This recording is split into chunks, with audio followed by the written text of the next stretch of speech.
سورہ کہف.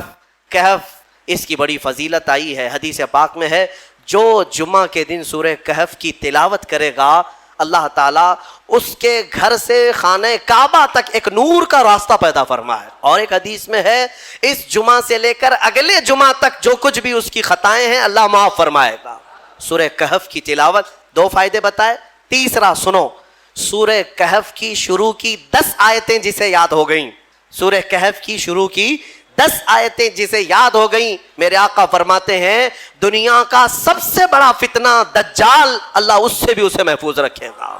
دجال کے فتنے سے محفوظ رہنے کے لیے سورہ کہف کی تلاوت ہر جمعہ کیا کرو گھروں میں، یا تو پھر کسی کی اچھی قرأت میں سنا کرو تاکہ دونوں ثواب برابر ہیں، تلاوت کرنے کے اور سننے کے ثواب ہے. کہف ایک غار کا ذکر ہے جس میں اللہ تعالیٰ نے چند ایمان والوں کی فضیلت بیان کی ہے.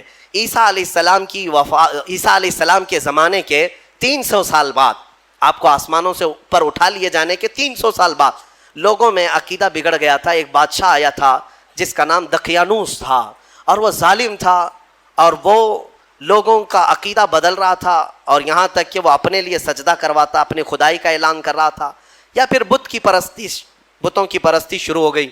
لیکن اس زمانے میں لوگ ڈر کے مارے گھر واپسی کرنے کی بات جیسے ہو رہی ہے ویسے ہی بادشاہ اپنے پیسوں کے بلبوتے ان کو یہ کہلاتے کہ تمہارا دین الگ ہے، تم الگ دین میں آئے تھے، واپس آ جاؤ.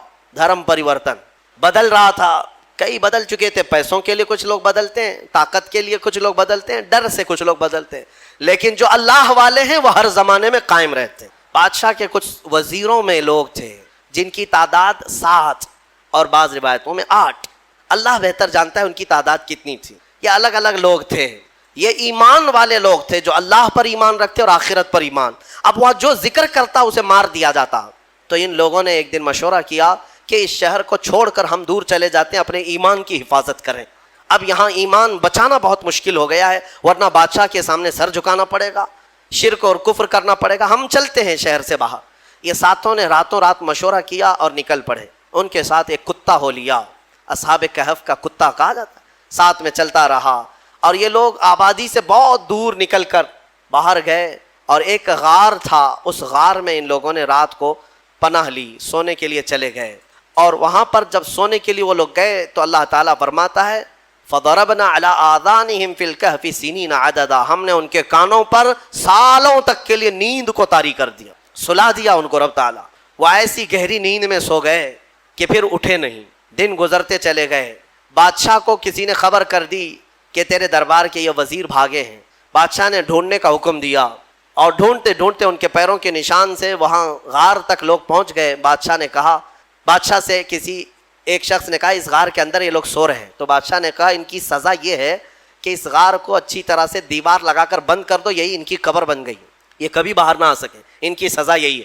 دیوار تعمیر کر دی گئی اور غار کا منہ سب بند کر دیا گیا، وہ نکل نہیں سکتے تھے. اندر جیسے ہی وہ لوگ سو گئے، بادشاہ سزا دے کر چلا گیا. وہاں ایک چرواہا تھا، اس نے ان کا پورا واقعہ دیوار پر لکھ دیا. یہ کون لوگ تھے، ان کا نام کیا تھا، یہ کیوں اپنے شہر سے نکلے تھے، لکھ کر کے رکھ دیا. زمانے بدلتے گئے، مہینے، سال، اس کے بعد صدیاں، 300 سال گزر گئے. 300 سال گزر گئے تقریباً. 300 سال کے بعد اللہ تبارک و تعالیٰ نے دوبارہ انہیں اٹھایا. وہ جب اٹھے تو آپس میں ایک دوسرے کو دیکھنے لگے، پوچھنے لگے کتنی دیر ہو گئی سو کر کے. کسی نے کہا ہم رات کو آئے تھے صبح ہو گئی ہے، کسی نے کہا صبح آئے تھے دوپہر ہوئی. اب اسی سے آپ اندازہ لگا لیں کہ رب تبارک و تعالیٰ صدیوں کو چاہے تو منٹوں میں گھیر سکتا ہے. جب اصحاب کہف کے ایمان والوں کے لیے 300 سال آدھے دن کے برابر لگ رہے ہوں تو میرے مصطفیٰ کے معراج کا سفر اگر وہ لاکھوں سال کا بھی ہو تو دنیا والوں کے لیے منٹوں کا کیوں نہیں لگ سکتا. یہ اللہ رب العزت جیسا چاہے وقت کو گھیر دے اور چھوٹے وقت کو چاہے تو طویل کر دے. ہاں اب اٹھے اور اس کے بعد ان لوگوں نے پھر آپس میں دیکھ کر نشانیاں بھی بدلی ہوئی تھیں، بال بڑے تھے، ناخن بہت بڑے ہو چکے تھے، سب تبدیلی تھی. تو پھر انہوں نے کہا خیر جیسا بھی ہے ایک صاحب کو بھیجو تاکہ کھانا لے آئے، بھوک لگی.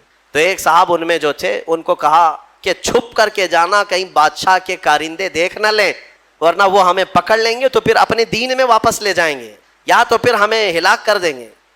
یرجموکم او یعیدوکم فی ملتہم وہ اپنی دین میں ہمیں واپس لے جائیں گے، سنبھل کر جانا۔ پھر ایک صاحب نکلے پیسے لے کر کے، بازار میں گئے کھانا لینے کے، کھانا خریدا اور پیسے دیا۔ ارے 300 سال پہلے کا سکہ تھا، کتنی بادشاہتیں آئی گئی۔ دکان والے نے دیکھا اور کہا یہ کیا دے رہے ہو؟ کہا پیسہ دے رہے ہیں۔ کہا یہ پیسے کہاں سے تمہیں ملے؟ کہا یہ ہمارے اپنے پیسے ہیں۔ دکان والے کو شک ہوا کہ اس کو شاید پرانا کوئی خزانہ ہاتھ لگا ہوگا، کیونکہ سونے کے سکے ہوتے تھے پہلے، چاندی کے سونے کے سکے، یہی کرنسی ہوتی تھی۔ یہ نوٹوں کی، یہ یہودیوں کی کرنسی جس کو آج ہم استعمال کر رہے ہیں، اصل جو کرنسی تھی وہ سونے اور چاندی کی ہوا کرتی۔ تو پھر دکان والے نے اس صاحب کو جو اصحاب کہف میں ہے دکان پر ہی کھڑا کیا اور اندر سے جا کر کے بادشاہ کی پولیس کو خبر کر دیا۔ اس وقت جو بادشاہ تھا اس کا نام بیدروس تھا، وہ ایمان والا تھا اور وہ اللہ کی بارگاہ میں دعا کر رہا تھا، روز دعا کرتا تھا کہ اے مولا میری قوم گمراہ ہو رہی ہے، یا آخرت پر یقین نہیں کر رہی ہے، مرنے کے بعد دوبارہ زندہ ہونے پر یقین نہیں کر رہی ہے، تو کوئی ایسی نشانی دکھا دے کہ ان کا عقیدہ مضبوط ہو جائے۔ ہاں، بادشاہ کی دعا پر اللہ تبارک و تعالیٰ نے دوبارہ ان کو زندہ کیا ہے۔ تو بیدروس کے پاس جب یہ خبر پہنچی کہ ایسا ایسا ایک شخص آیا ہے جو پرانے زمانے کے سکے لے آیا ہے، تو بادشاہ نے اپنی فوج کو ساتھ کر دیا کہ جاؤ اس شخص کے ساتھ، یہ کہاں سے آیا۔ جب یہ کھانا لینے آئے ہوئے صاحب نکل کر کے واپس پوری فوج کے ساتھ غار آ رہے تھے، تو اصحاب کہف نے کہا ہمارا ساتھی پکڑا گیا اور بادشاہ کی فوج آ رہی ہے ہمیں گرفتار کرنے۔ لیکن جو آئے وہ لوگ، ان لوگوں کو دیکھا تو سارے لوگوں نے اللہ کی بارگاہ میں سجدہ ریز ہو گئے۔ کہا اصحاب کہف کے بارے میں ان لوگوں نے سن رکھا تھا کہ کچھ لوگ ایسے تھے جو بادشاہ سے اپنا ایمان بچا کر چلے گئے تھے اور غار ان کے لیے قبر بنا دی گئی تھی، اور آج غار کھلا ہے اور اس میں یہ لوگ زندہ سلامت بیٹھے ہوئے، 300 سال کے بعد زندہ سلامت بیٹھے۔ تو بادشاہ نے اپنی پوری قوم کو بلایا اور کہا کہ دیکھو وہ رب قدیر 300 سال کے بعد جب کسی کو بیدار کر سکتا ہے تو ہر انسان کو موت کے بعد دوبارہ زندہ ضرور فرمائے گا۔ عقیدہ آخرت کو زندہ کیا۔ اب اصحاب کہف دوبارہ اپنی غار میں گئے، کھانے ہونے کا مسئلہ تو ختم، اور دوبارہ ان کو نیند لگ گئی۔ اللہ نے پھر ان کو گہری نیند میں سلا دیا۔ جیسے ہی وہ سو گئے تو اصحاب کہف کا کتا بھی اسی طرح زندہ ہوا، اسی طرح پھر سویا۔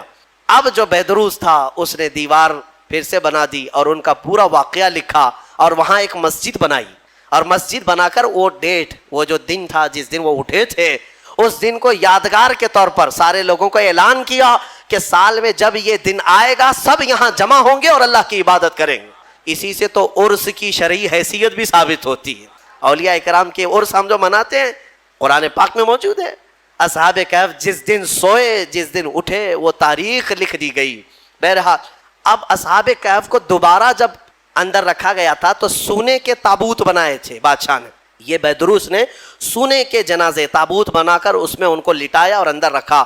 ایک ہی دن کے بعد وہ بادشاہ کے خواب میں آئے اور کہنے لگے کہ ہم دنیا سے بھاگ کر کے یہاں آئے اور تو دنیا ہمارے پاس لایا ہے، فوراً ہمیں اس سونے اور چاندی سے الگ کر۔ پھر دوبارہ ان کا غار کھولا گیا، پھر وہ سونے کے تابوت سے انہیں نکالا گیا اور پھر صاف مٹی میں انہیں سلایا گیا۔ یعنی میرے عزیزو اندازہ کرو ان 7 لوگوں کے بارے میں کہیں قرآن میں یہ نہیں ہے کہ وہ نبی ہیں، وہ شہید ہیں، وہ صدیق ہیں، نہیں، بلکہ مولا فرماتا ہے وہ 7 نوجوان تھے جنہوں نے اپنا ایمان بادشاہ سے بچا کر اللہ پر یقین کر کے غار میں پناہ لی، تو اللہ نے ان کا تصرف اور طاقت اتنی عطا کی کہ ان کی سونے کے بعد بھی وہ جس کے خواب میں جائیں چلے جائیں اور 300 سال بعد جب چاہیں بیدار ہو جائیں۔ اب جن کے بارے میں صاف ثابت ہے کہ امت مصطفیٰ کی یہ اولیاء ہیں، صدیق ہیں، شہید ہیں، تو کیا وہ اپنی قبروں میں زندہ نہیں ہو سکتے؟ اور اگر صدیق شہید زندہ ہیں تو میرا مصطفیٰ بھی اپنی قبر میں زندہ ہے۔ رسول پاک صلی اللہ علیہ وسلم کی زندگی پاک کو کیا سمجھ سکتے ہیں؟ اصحاب کہف کا یہ جو واقعہ ہے یہ قرآن پاک میں بیان کیا گیا۔ عزیزان گرامی اب بھی اصحاب کہف اپنی غار میں سو رہے ہیں، اب بھی سو رہے ہیں، یہاں تک کہ حدیث میں ہے ہر عاشورہ کی محرم کی تاریخ کو، یعنی 10ویں محرم کو وہ کروٹ بھی بدلتے ہیں، اور قرآن یہ کہتا ہے کہ سورج بھی ان کے اوپر سے جاتا ہے۔ وہ غار ایسی کیفیت میں، لوکیشن ایسا ہے اس غار کا کہ سورج جب جاتا ہے تو دوپہر کے وقت آتا ہے تو سورج اس طرف کو ہو جاتا ہے، ڈھلنے کے وقت گرمیوں میں اس طرف، ٹھنڈیوں میں اس طرف، اور مولا تعالیٰ قرآن میں فرماتا ہے کہ اللہ تعالیٰ نے ہر موسم کی سختی سے ان کو محفوظ رکھا ہے۔ سورہ کہف میں دوسرے صفحے میں آپ پڑھ لیں، سورج کی تپش سے، بارش کی سڑن سے، ٹھنڈیوں کے گلانے سے اللہ ان کی حفاظت فرمایا. اور پھر فرماتا ہے وَتَحْسَبُهُمْ أَيْقَاظًا وَهُمْ رُقُودٌ، تم اگر ان کو دیکھو گے اللہ فرماتا ہے تو تمہیں وہ جاگتے ہوئے نظر آئیں گے.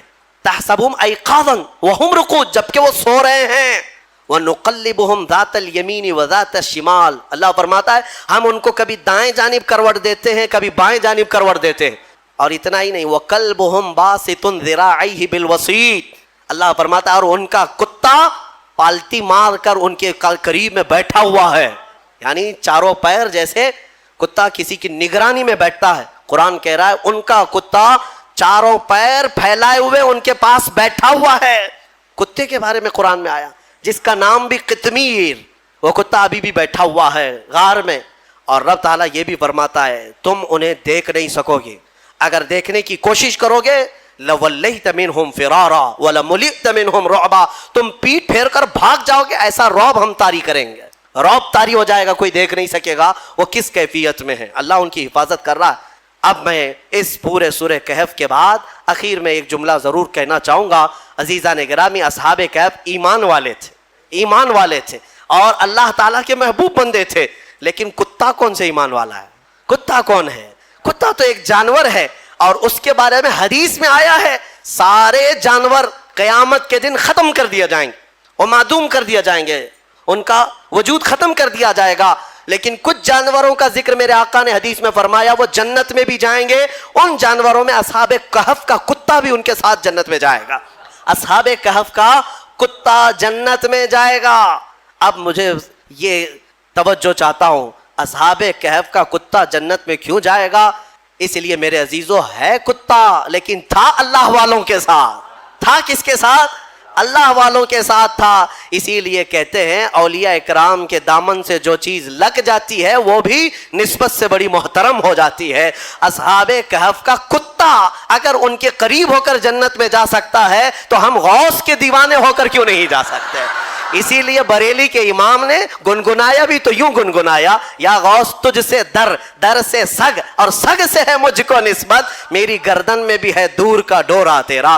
اس نشانی کے جو سگ ہیں، سگ کہتے کتے کو، اعلیٰ حضرت کیا کہتے ہیں؟ غوث تم سے دربار کو نسبت ہے، تمہارے دربار سے تمہارے کتے کو نسبت ہے، اور تمہارے کتے سے مجھے نسبت ہے، اور میری گردن میں بھی ہے دور کا ڈورا تیرا. اور جن کتوں کے گلے میں پٹا ہوتا ہے اسے میونسپلٹی والے نہیں پکڑتے.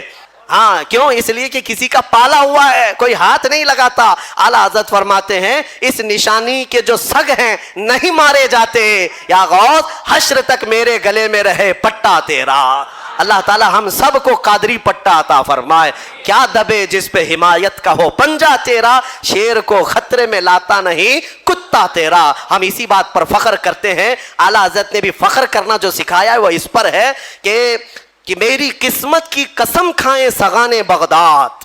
اعلیٰ حضرت فرماتے ہیں بغداد کے کتے بھی اگر مجھے دیکھیں گے تو میری قسمت کی قسم کھائیں گے. کس بات پر؟ اعلیٰ حضرت فرماتے ہیں میری قسمت کی قسم کھائیں سگان بغداد، ہند میں رہ کے بھی دیتا رہوں گا پہرا تیرا.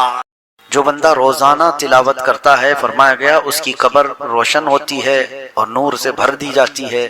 اور ایک روایت یہ ہے جیسے ہی اس بندے کا انتقال ہوتا ہے جو روزانہ سورہ ملک پڑھتا تھا تو یہ سورہ اللہ کے پاس جاتی ہے.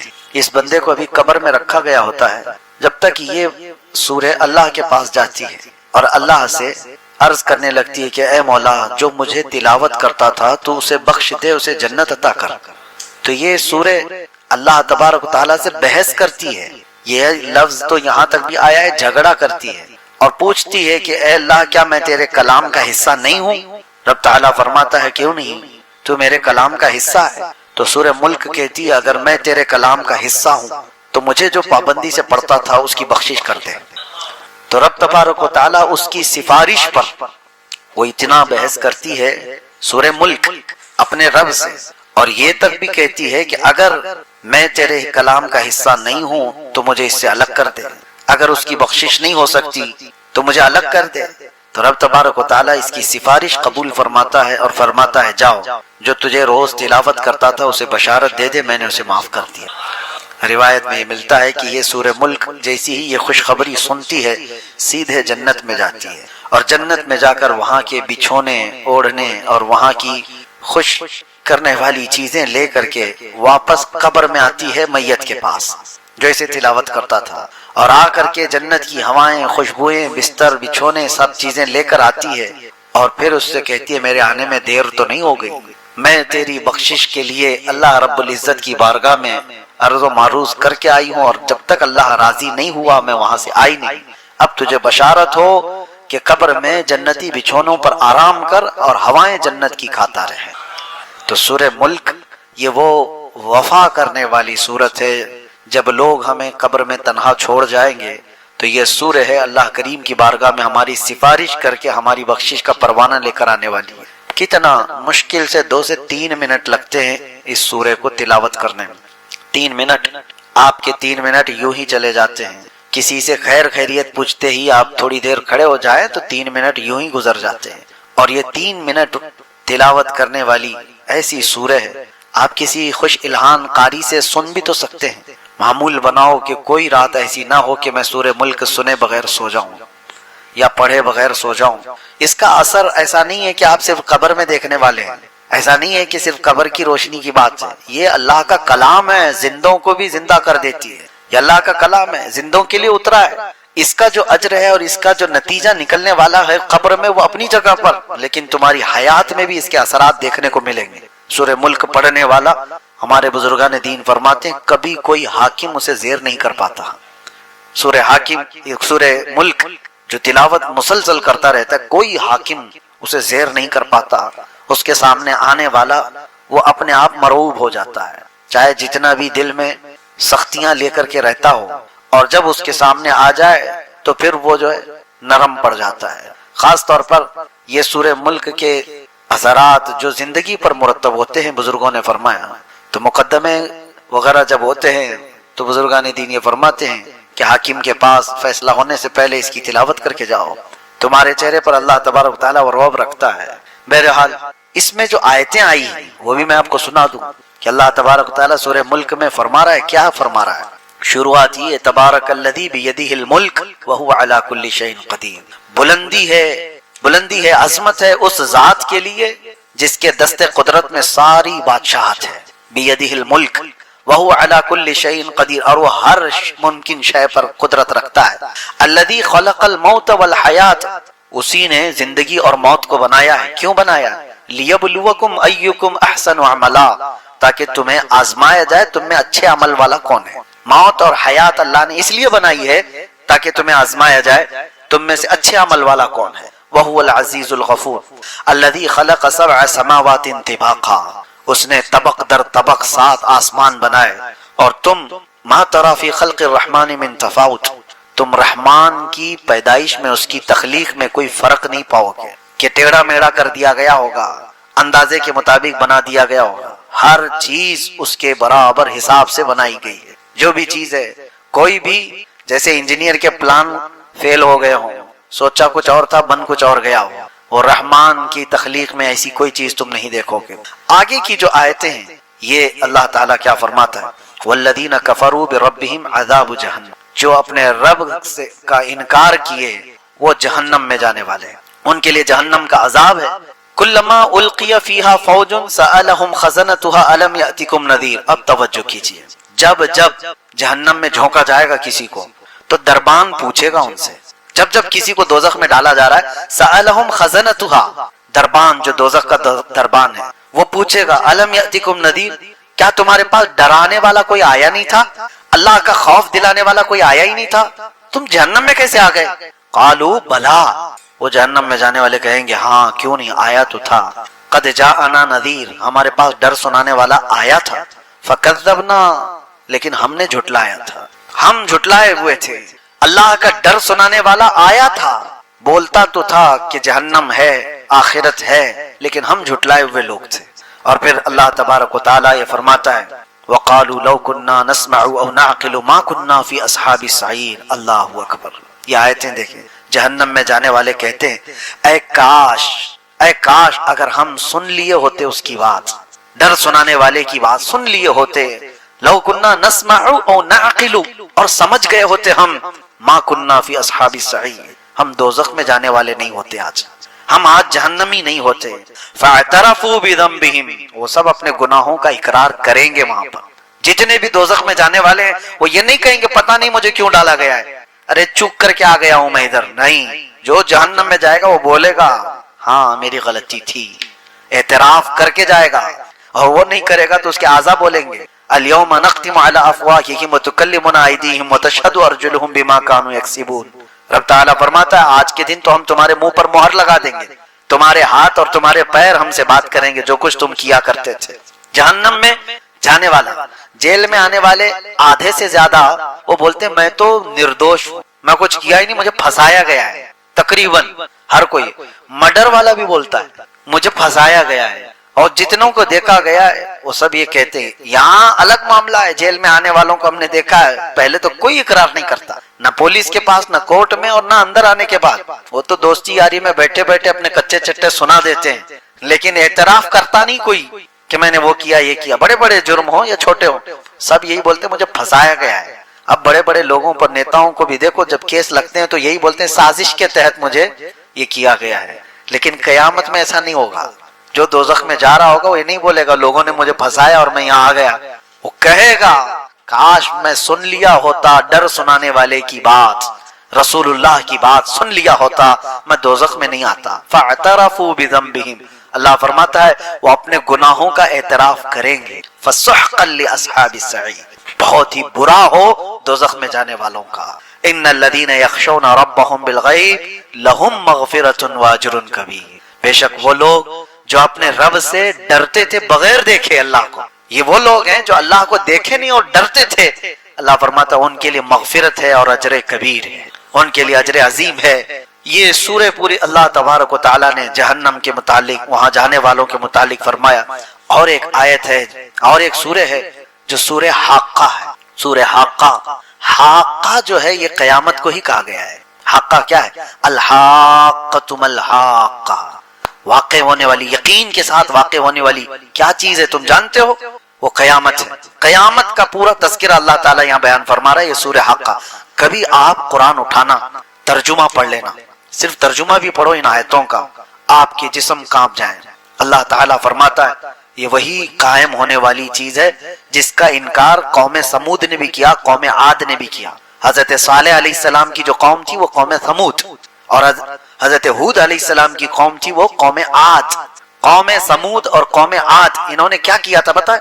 اللہ تعالیٰ فرماتا ہے قوم سمود نے انکار کیا، ایسی کوئی چیز آنے والی ہے ہی نہیں، کس سے ڈراتے ہو تم؟ قیامت وامت کیا چیز ہے یہ؟